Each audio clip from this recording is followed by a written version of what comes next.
শুরু হতে যাচ্ছে মেরিল প্রথম আলো অ্যাওয়ার্ড 2025-26। কারা পেয়েছে মনোনয়ন, কারা হতে যাচ্ছে বিজয়ী, চলছে ভোট গ্রহণ।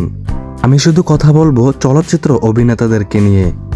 আপনারা দেখেছেন গত বছর সেরা চলচ্চিত্র অভিনেতা পুরস্কার পেয়েছে শাকিব খান। এই বছরে সেরা চলচ্চিত্র অভিনেতাদের মধ্যে মনোনয়ন পেয়েছে শাকিব খান, সিয়াম, আফরান নিশু এবং জাহিদ হাসান। শাকিব খান মনোনয়ন পেয়েছে বরবাদ সিনেমা থেকে, আফরান নিশু মনোনয়ন পেয়েছে দাগি সিনেমা থেকে, সিয়াম মনোনয়ন পেয়েছে জঙ্গলি সিনেমা থেকে, অন্যদিকে আরও মনোনয়ন পেয়েছে জাহিদ হাসান। এদের মধ্যে সেরা চলচ্চিত্র অভিনেতা কে হতে পারে বলে মনে হয় অবশ্যই কমেন্টস করে জানাবেন, এবং আপনি কাকে ভোট দিচ্ছেন সেটাও কমেন্টস করবেন। আপনি কাকে ভোট দিবেন? শাকিব খানের বরবাদ সিনেমা, নাকি আফরান নিশুর দাগি সিনেমা, নাকি সিয়ামের জঙ্গলি সিনেমা? কাকে ভোট দিচ্ছেন আপনি অবশ্যই কমেন্টসে একটি ভোট দিয়ে যাবেন।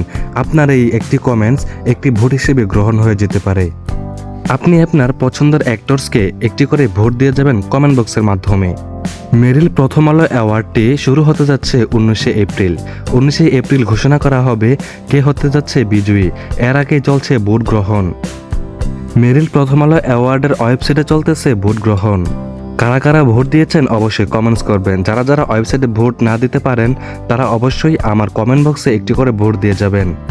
যাকে ভোট দিবেন তার নাম এবং সিনেমার নাম লিখে যাবেন। শেষ পর্যন্ত সেরা চলচ্চিত্র অভিনেতা হিসেবে কে বিজয়ী হবে সেটা 19শে এপ্রিল বিজয়ী ঘোষণা করা হবে।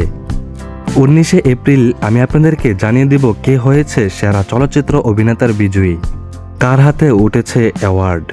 সব কিছু নিয়ে আপডেট জানতে হলে অবশ্যই আপনারা আমার চ্যানেলটি সাবস্ক্রাইব করে রাখবেন। আজকের ভিডিও এতটুকু পর্যন্তই।